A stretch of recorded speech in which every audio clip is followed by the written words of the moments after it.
Welcome to the Good Divorce Show, where we can help you learn how to navigate the journey of divorce with less conflict, less debt, and equip you not to just get divorced, but also learn how to be divorced. Your host, Certified Divorce Coach Karen McNenny, shares her wealth of knowledge, gets advice from other relationship experts, and interviews couples who learn how to have a good divorce, so you can too. Now here's your host, Karen. Hello, listeners. Thank you so much, not just for joining me, but to yourselves, for giving yourself the opportunity to consider how you can have a good divorce. And if you're already on the other side, remember, it's never too late to have a good divorce. And that's one of the things that we are really trying to support you with here on the Good Divorce Show. And thank you all for showing up each and every episode, bringing not only experts and their lens and the way that they can help you navigate the logistics, but remember, we also have a lot of episodes that are parents post-divorce and adult children of divorce talking about how they did it well, so that you can hear the stories of not just despair and ruin, but also people who have leaned in to protect their future. Today, I'm delighted to bring Rhonda Noordyk to the conversation. She is a Certified Divorce Financial Analyst, the CDFA. She is also a financial coach, and she is dedicated to empowering women through their financial education with unwavering support and fierce advocacy. She is also the founder and CEO of Women's Financial Wellness Center and host of the podcast, Disrupting Divorce Conversations for Women. And this is just such a beautiful and remarkable statistic that I recently learned about Rhonda. But over the past 10 years, she has helped to move over $22 million into the hands of her clients. Thank you so much for joining us, Rhonda, and welcome to the show. Hey, thank you so much for having me, Karen. I am looking forward to our conversation today. I want to start, I always like to demystify some of the jargon for folks who are maybe just coming into what it is to get divorced. And a CDFA, they're going to hear those letters thrown around. Can you tell us specifically what a CDFA does and how that's different than like a financial advisor or an accountant or a tax lawyer?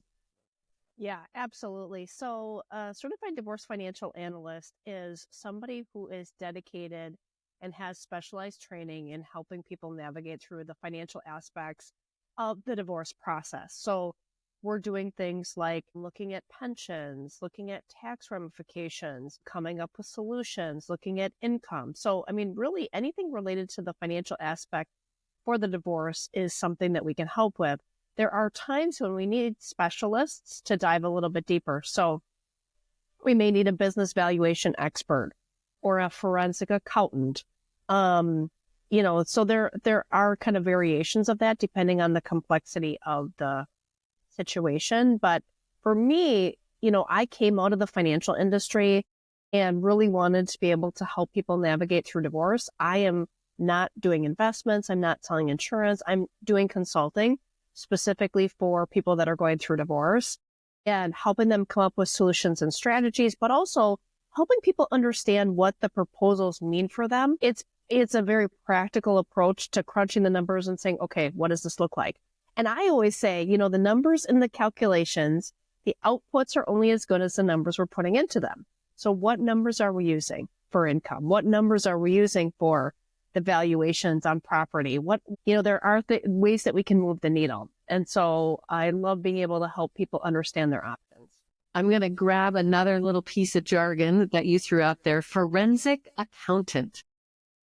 Who are they? What do they do? And when would we be needing such an expert? Yeah, so it's interesting because forensic accountants, their job really is often to find lost, hidden, wasted money. So they'll go back and look at monies, right, to see if there's money that has changed accounts, that people have moved to other places, et cetera, et cetera.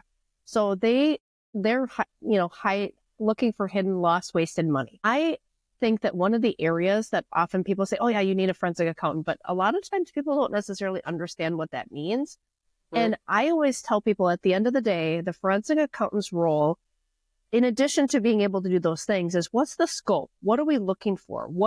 What's their job? Really dialing in the scope of their engagement, being clear on the expectations, because a lot of times I just talked to a client, unfortunately, that had a not so good experience. And she came to me after she had already spent $18,000 on a forensic accountant with no deliverable, no report, the communication's been lacking. And so part of my job is going to be I'm going to hop on the phone with the forensic, ask some very specific questions, and then try to help work with the attorney to figure out where do we go from here, because it's challenging, right? And so a lot of times if the attorneys aren't sure what to be doing, they'll say you need a forensic accountant. And so then the forensic gets in there and they're doing tons of work, all of which to either come up with nothing or, again, there's a strategy that goes into it. So I want to make sure that people find the right forensic accountant, that we know the scope of what they're looking at, what they're doing, and then kind of managing that process for them as well. Beautiful. I'm going to leap to, especially since you work primarily with women, and often women are carrying the burden of the domestic load of labor, raising the children, staying at home, maybe pausing their careers and then re-entering. Maybe they even come to the divorce at that time not working. Can you just address a little bit about that shift around employment, or that there might be often child support, but also spousal support, and what women maybe should be thinking about in terms of their own financial stability on the other side of divorce? Yeah, absolutely. So one of the things that I most often see there is for people that have been out of the workforce for a period of time, sometimes it's, a couple of years, sometimes it's decades, that reentry can be really difficult. And I know you specialize in helping with transitions, and that's just another one we can add to the list, right? And so I think women in particular often find themselves really stuck. Do I go back to work? Do I not go back to work? Is it going to impact my support? Is it not? And what I would say there is I often will say, well, we got to get input from the attorney if you're working with an attorney. However, would you rather have monopoly money or would you rather have real dollars? Because if they are going to impute, which means basically on paper say that you could be making X, even though you're not working, it does impact the support calculation. And for me, I'm always looking at, what does that impact look like? And how can we move the needle? And so at the end of the day, I think women have to look at, where is my income going to be coming from? It's often a three-pronged, right? It's going to be potentially support, child support, and or alimony maintenance, depending on the situation. It could be income from investments. So if they have assets that they can be drawing an income off of, that could be another income source. And then the third one could be some kind of an employment, whether it's, they're starting a business, they're working part-time, full-time, whatever. But we really have to look at a multi-pronged approach to make sure that women can navigate through. And of course, that starts with looking at the expenses. What areas of expenses do you have? And a lot of times in a traditional divorce setting, they start to nickel and dime, like, well, you don't need this and you don't need this. And it's really judgmental as far as how women are spending their dollars. I prefer to take an approach that says, okay, what are your current expenses? What are your projected? What are the things that we need to plan for? I don't want you cutting back and living on rice and beans. Like, that's not the direction we're going to go. While there might need to be some adjustments to lifestyle, I do not subscribe to the fact that one party needs to be, so much better off at the end of it than the other party. And that's a narrative that they're telling themselves.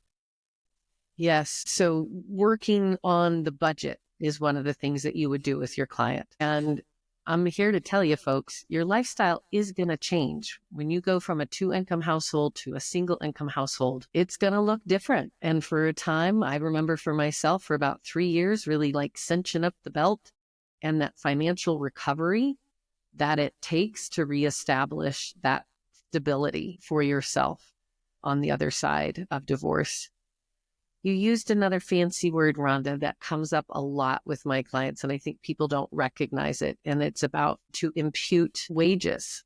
So let's just explain a little bit more for those of you who maybe haven't been working, or the clever person who sees on the horizon. It's the period I call like you're packing your psychological parachute. You know you're going to leap out of this plane So you're getting your ducks in a row, which might also be like, I'm going to move to part-time, or I'm going to just not work for a while. And that means I'm going to get a bigger settlement. And again, remember, you're negotiating in many cases with your co-parent. So we don't, at least in the good divorce world, we try not to weaponize divorce so that we want everyone to come out sound and stable.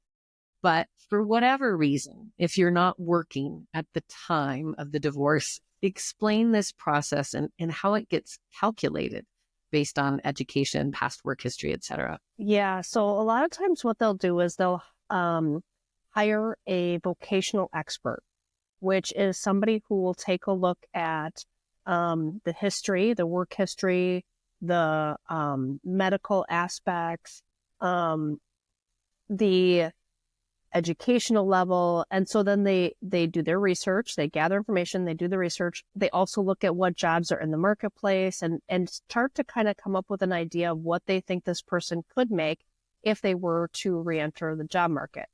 And kind of along the point that you made, this, from my perspective, having taught in higher education, we had a department called workforce development. And the whole intention with that was to retool people to be able to reenter the job market. That was where these vocational assessments came in, which was very positive, right?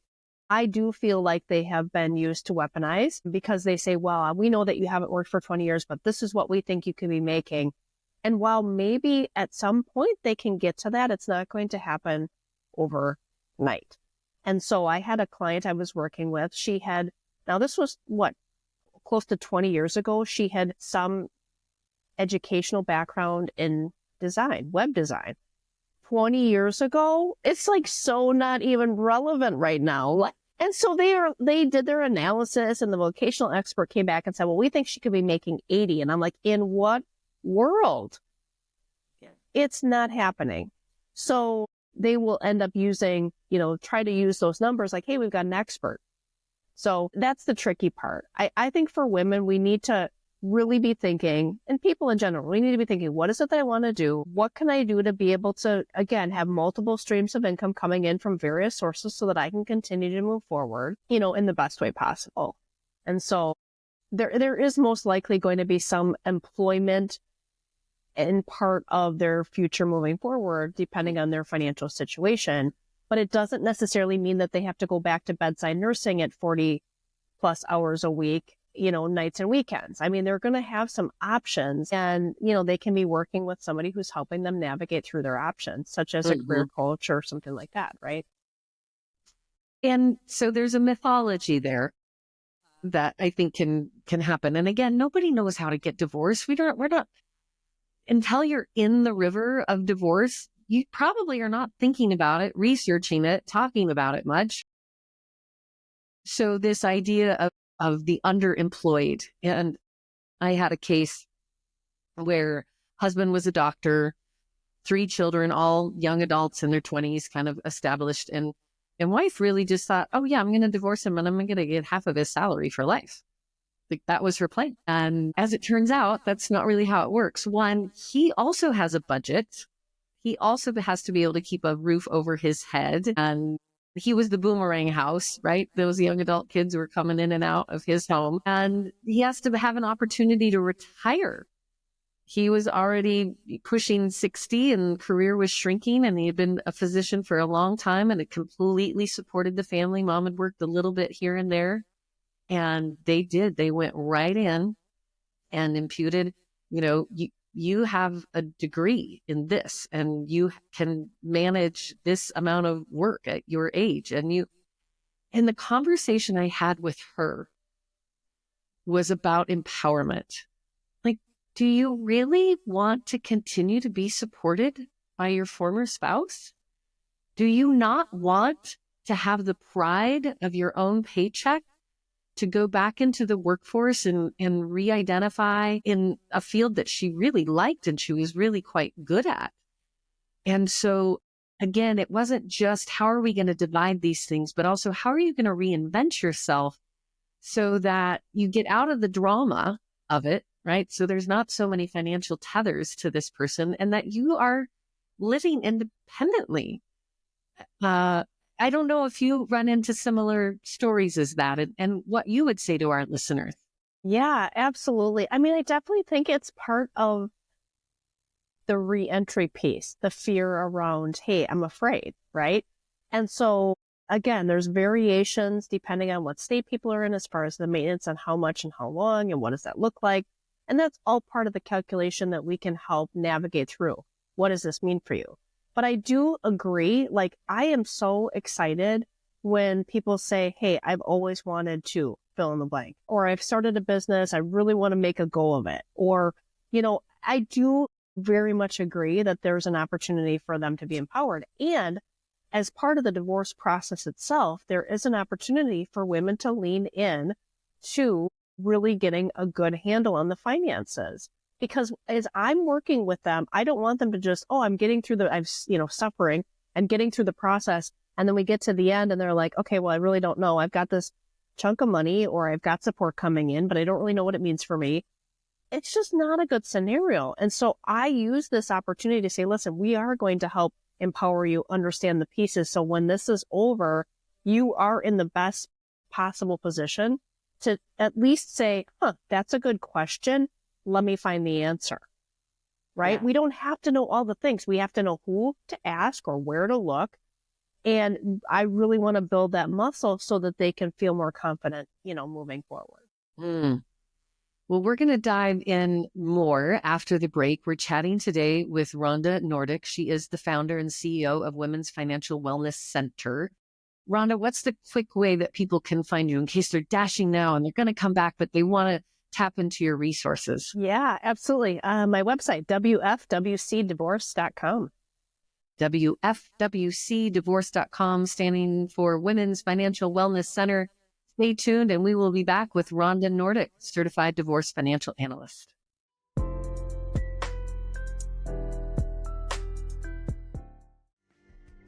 Are you thinking about getting divorced? Before you call a lawyer, call the Good Divorce Coach, Karen McNenny, a certified divorce counselor, co-parenting specialist, and mediator. Karen's signature Good Divorce experience will guide you through your divorce journey, from the day you make that difficult decision to the day the decree is signed, all for a predictable fee. The Good Divorce Coach will teach you and your partner how to get divorced and be divorced with less conflict and less debt. Visit thegooddivorcecoach.com to get in touch with Karen.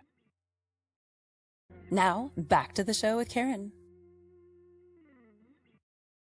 Hello and welcome back to the Good Divorce Show. I'm Karen McNenny, your Good Divorce Coach, providing consulting services that will take you from beginning to end and help you protect your future, and partnering with experts like our expert Rhonda Noordyk, Certified Divorce Financial Analyst and founder of Women's Financial Wellness Center.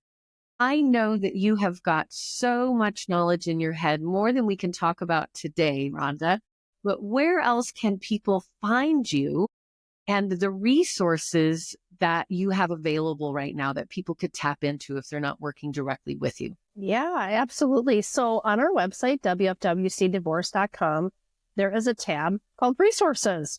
And there's all kinds of things on there that people can take a listen, watch, download. So we do have a mini course called 6 Proven Steps to Advocate for a Fair Divorce Financial Settlement. We have our National Resource Directory. We have my podcast, Disrupting Divorce, and then also blog articles and my book, Bold Beginnings. So lots of free or inexpensive ways for people to just start getting some information, as they're kind of navigating through this process.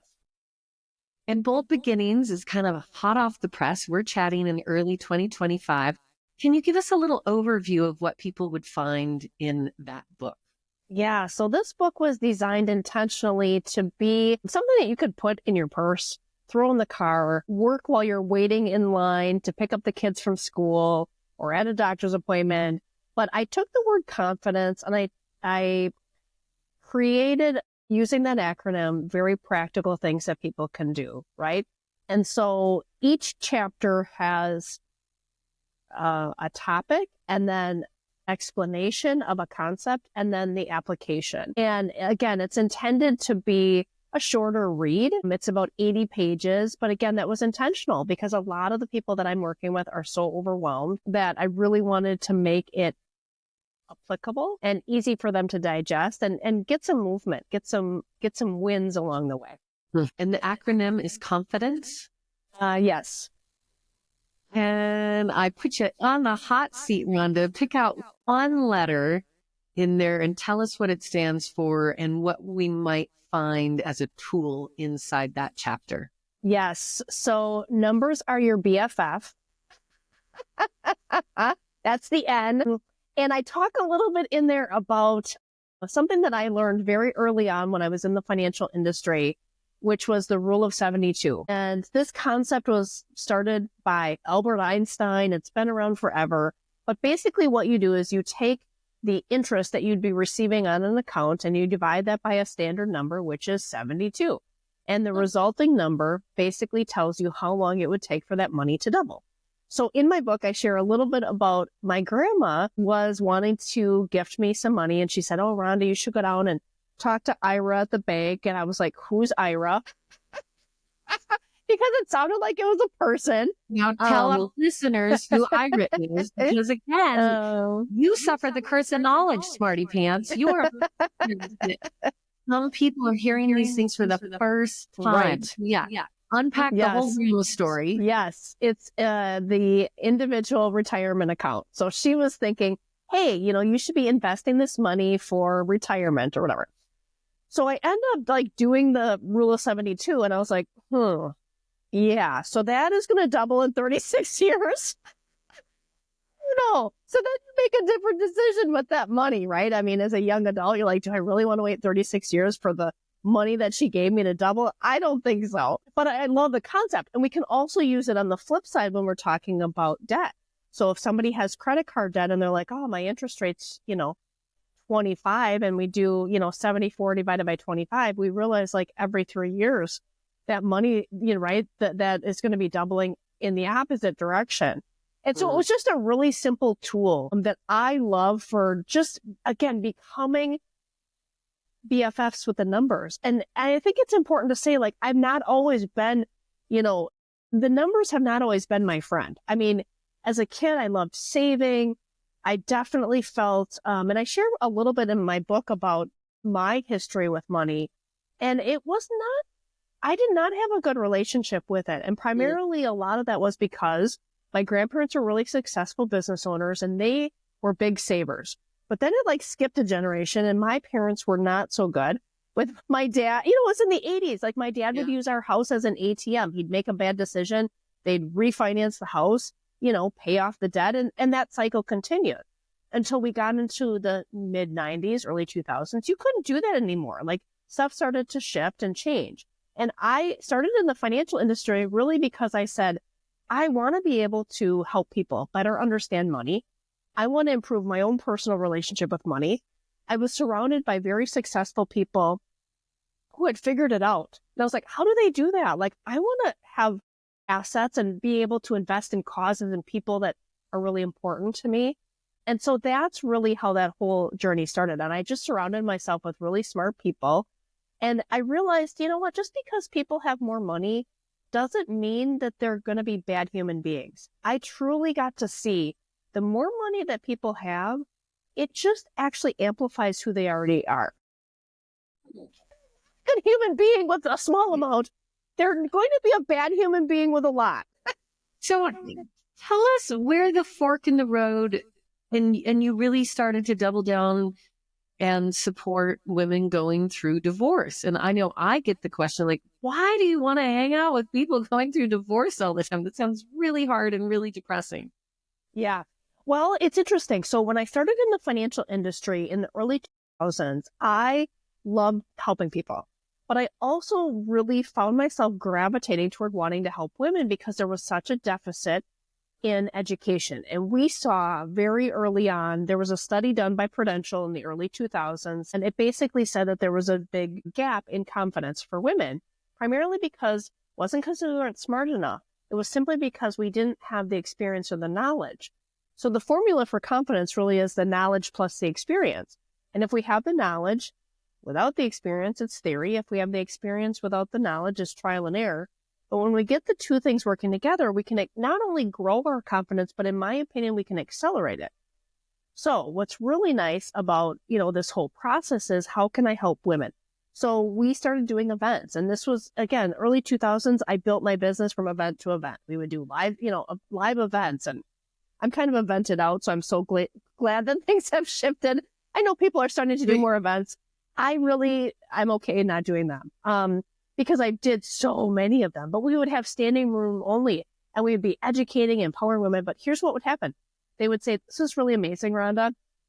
I learned so much." And then they would go home and their spouse would say, "Oh, don't worry. We've got a guy. You don't need to know. You'll be taken care of," and all that. And I found myself getting really frustrated. Like, oh my gosh, like you can be empowered. You don't have to have somebody else be in charge. And so, a long story short, in 2014, I found myself in my office I was a partner at a financial firm. And I was like, what do I want my business to look like 5 years from now?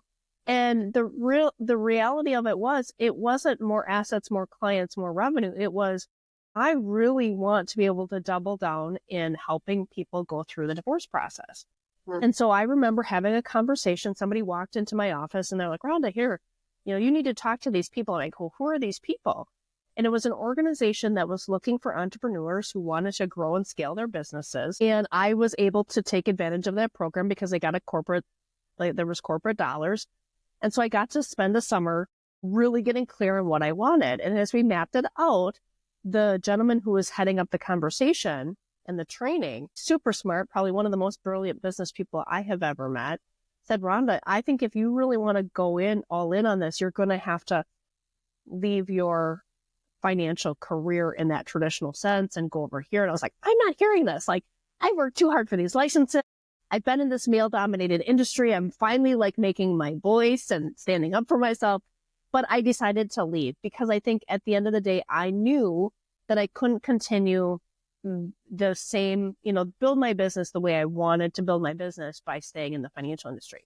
So I left in 2014 and leased my own office and started again hosting events and building this reputation. But I always knew I wanted to reach people from all over the country. I just didn't know how to do it. And I thought, well, there's plenty of divorces in Wisconsin where I'm based to be able to do this. And then launched my podcast and a series of other things.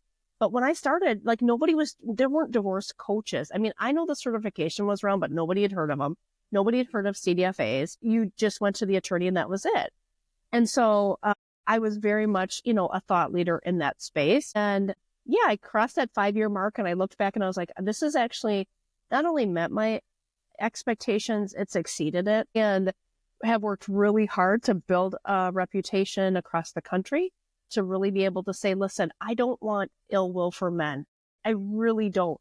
But I don't want my women clients to be taken advantage of. And so I want to be able to be that voice and be in the gaps and help them understand what's being proposed so that they can make good decisions. And yeah, so that's, and I think you're identifying it's a gap of knowledge, right? We've absolutely, we've inherited a time when it was primarily men in the workforce. And so primarily men managing the money. Certainly my parents, they're in their 80s. It has not changed. And finally, when I was young, the caboose of 5 kids, my mom's like, I'm going to go back to work because I want to be able to have some power and control and decision making. And I really appreciate you saying it's not the future is female and down with men. The future's together. So all we're trying to do is close that gap so that women can play on the same playground as the fellas, right? We've got education now. We've got knowledge and investment. And I'm so glad you also just brought up the reminder that there is a group of pioneers like you and I who are disrupting the divorce industrial complex. And again, we're not anti-lawyers, but the role of lawyers has gotten so supersized in divorce, and that most of us, we just that's the only tool available. Go get a lawyer and get a shark and lawyer up and move into a battle. And I don't think most people start that way. but they get sucked into that world. And lawyers are really good at doing what they're trained to do, which is to fight for their client. And sometimes that's what you need, but not always. And so the idea of divorce consultants and CDFAs and coaches, it is a rising tide. And this movement here, as we enter into 2025, there are a lot of disruptors shaking things down. Yeah. I wanted to circle back to this idea of where the gap in generation and where women weren't getting educated. And I know certainly I take financial literacy really seriously in my household as I raise my children. And you are an undivorced woman with 3 daughters in your home. What is the financial literacy that you're providing to them as they begin their relationship with money? Because honestly, there's a lot of women who are just beginning their relationship with money. Yeah, absolutely. Well, so I think there's a couple things. I mean, one is, first of all, let's just be honest. Okay. We would like to think that our kids listen to us because we know what we're doing. Okay. They don't. My husband's still in the financial, and he's a financial expert. I'm over here doing my thing. I don't know. Like, there's no secret answer to that. But I would say we take it situation by situation, right? Looking for micro moments that we can share with our teenage daughters about money. And what they do know is, while mom and dad work really hard, they're super passionate and they are very giving. That has been the role modeling around our household. So we've got a rule, right? Anytime we have kids in the car and we're going somewhere, you're not paying. Like, that's, it's our treat. And so I think we've had an opportunity to be able to lead by example and really having a giving heart and caring for people. On the logistical side, it's been like any parent, right? You take these moments. So like whether it's financial aid for school, loans for school, if they're qualifying for that, and taking those moments to explain them as that stuff comes up is something that we've been doing. Do I feel like my kids are leaps and bounds ahead because of our knowledge? I don't. I think part of it is each of my kids is different. So how they approach money is different. My middle daughter is super all about, she's a good saver. She's also got a giving heart, but she also is looking for a deal. My oldest, I'm like, you need, she's all about the name brand stuff, so again, it's like, and my middle daughter, she is a pretty good saver too. So it just kind of depends. It's looking at each of their individual personalities and then meeting them where they're at and having the conversations as situations come up. Because really, I mean, at the end of the day, right, they've only had their jobs, right? They have their little jobs or whatever since they were 14 or 15. So it's just been a small window where they've had an opportunity to have a bank account, have a savings account. My oldest doesn't have a credit card, but it's something we've talked about for her to be able to build credit. Like, okay, what does that look like? Right. And would you be interested in it? Now you're getting these credit card offers. And if you were to do a credit card, which one would you want? But it's really important that you pay it off. So again, just using those micro moments to be able to help teach them. But it's not like, hey, let me sit down and I'll give you the PowerPoint version of right. It's just, that's not how it's where the teachable moments. And just like on the credit card front, I know there are listeners who maybe the more moneyed partner, all the credit cards have been on their name, and you are trying to go out and build credit, and there might be bad credit that you're attached to. So untangling those things and really establishing your own credit score might be a task. And also this budgeting, because I do think with our young children, this is the money coming in, this is going out. You cannot actually go out to lunch every day. You cannot do that. You can't always shop at the mall. Let's get your thrifter out. So same thing as we move into those single income households and budgeting. Are there budgeting apps that you recommend, or do you find them useful? How do you, let's go as we near the end of our conversation today into some really practical, how can I make sure I'm managing my day-to-day money and budget when my income has just shrunk maybe Yeah. by. Yeah. No, absolutely. So there's a couple things. One is there are some apps. One of the ones I used to recommend for quite a long time was Mint. Mint is no longer, so I had to kind of do some research and find some other ones, and there's some good ones. One of the ones that I really like is called Monarch Money.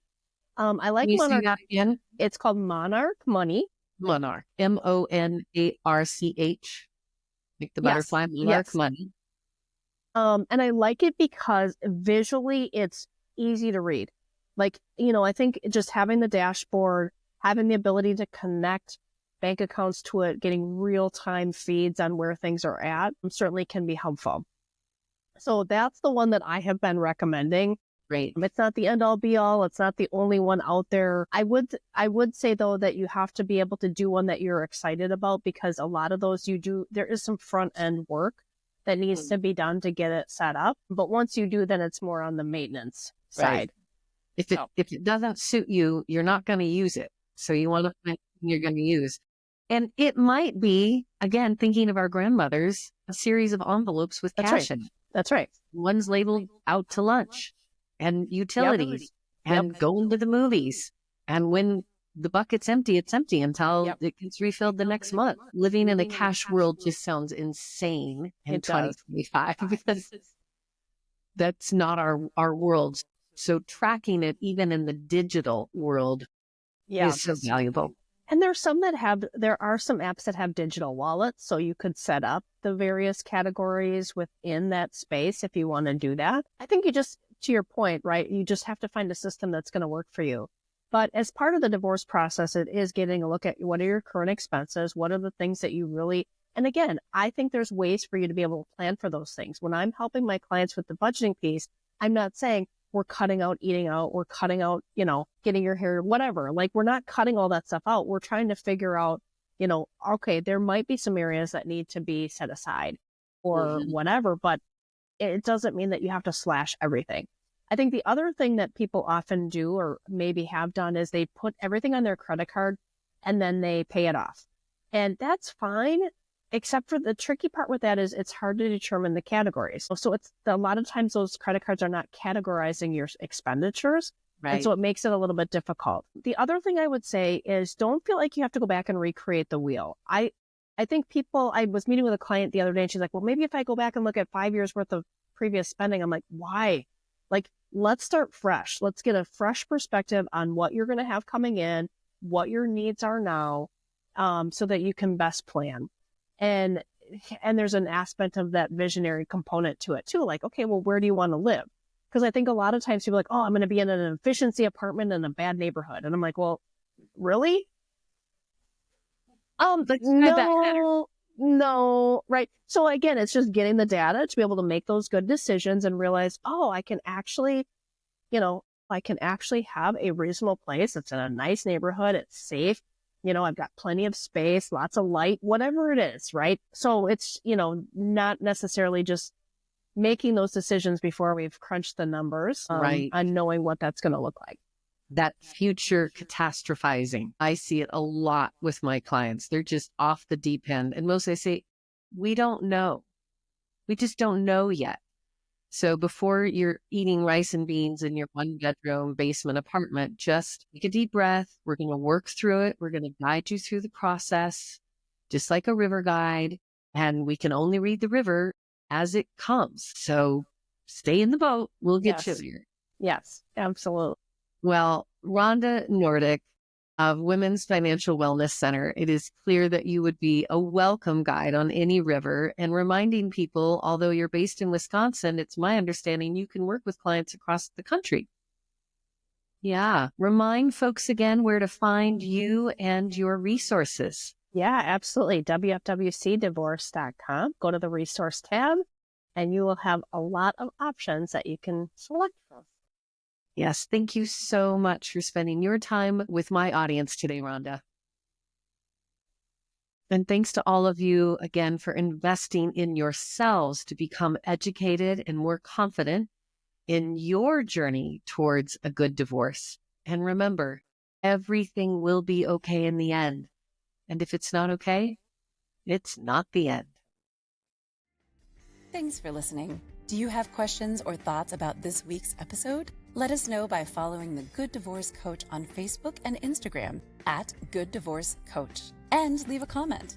And be sure to tune in every Monday at 10 a.m. Pacific or listen anytime wherever you get your podcasts.